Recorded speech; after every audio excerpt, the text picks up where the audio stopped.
In this video, we want to look at gas refrigeration systems.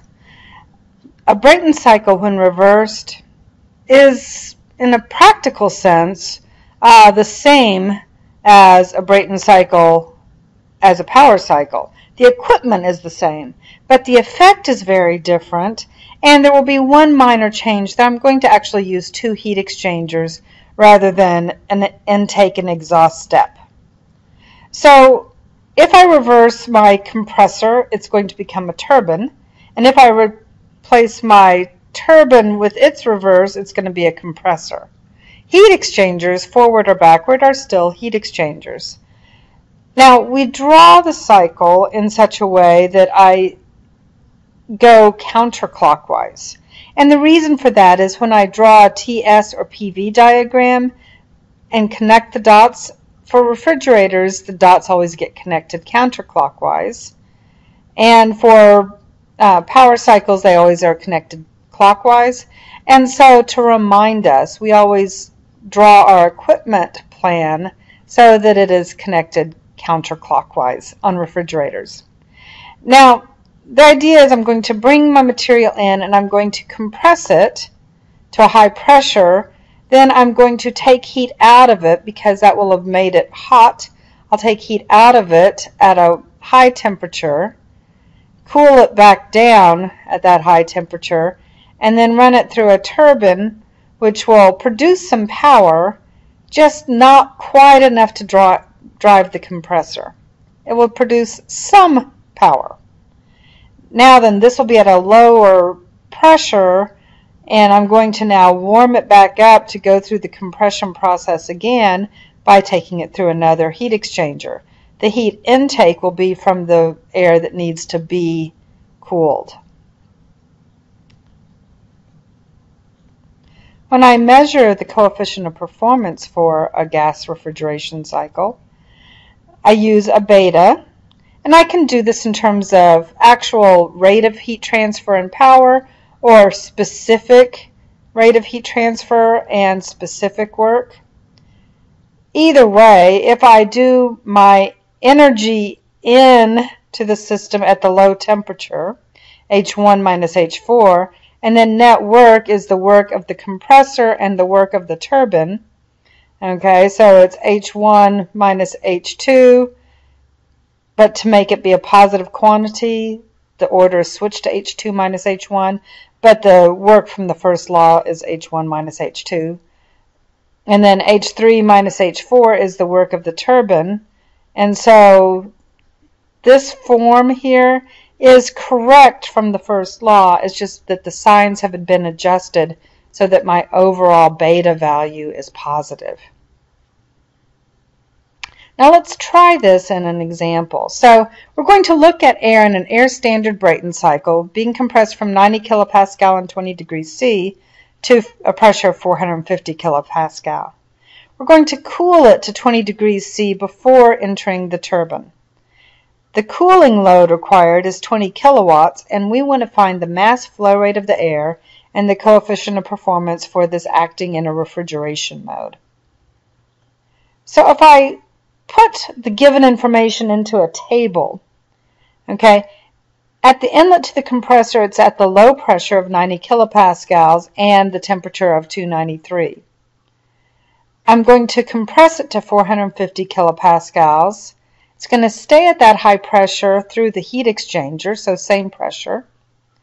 And then I'm going to take it through a turbine which will decrease the pressure, in this case to 90 kilopascals, because I want this pressure and pressure 1 to be the same. Now I also know that I want 20 degrees C before entering the turbine, so the temperature at state 3 will also be 20 degrees C or 293 Kelvin.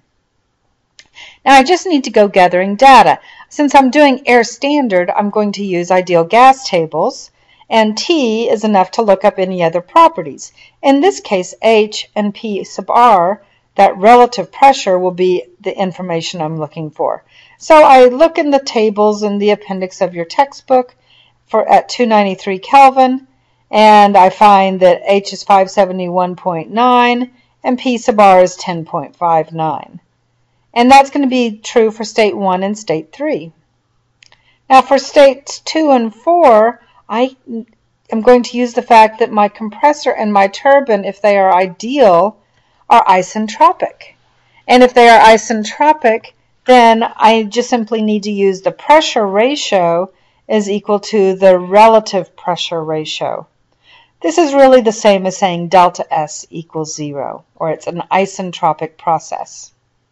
So in this case, I multiply by 5, since my pressure is 5-fold higher. And in this case, I divide by 5. But once I know the value of P sub R, I'm able to find H and T from the ideal gas tables. So here we have the rest of our data, and using these, I ended up with these values of H. Plugging in for beta, I got a coefficient of performance of 1.71. Okay. If I wanted to know the flow rate, then I'm going to use the 20 kilowatts of cooling, and that's this heat exchanger here. So the Q for the specific heat transfer for this piece of equipment is the difference between 293.6 and 185.4, or 20, or 108.2. This is 20 kilowatts, or kilojoule per kilogram, divided by 108.2 kilojoules per kilogram, ends up with 0.185 kilograms per second. Pretty sure I said that wrong, but the idea was correct. Now, what if I switched and did this as cold air standard? Exactly the same problem, but cold air standard. In that case, I don't need to look things up in tables. I just need temperatures and pressures. And if it's an isentropic process, I can use this formula to calculate my temperatures at various, as I change the pressure along an isentropic path. So I take the original temperature times the new pressure over original pressure to the K minus 1 over K power. Now at these temperatures, K is roughly 1.4. And so using that value, I came up with T2 is 464 Kelvin and T4 is 185 Kelvin. When I plug those numbers into my formula here, I got coefficient of performance of 1.71, and indeed I came up with 0.185 kilograms per second. These are in fact the same numbers as I had before. The difference is I needed to use C sub P delta T to calculate the delta H.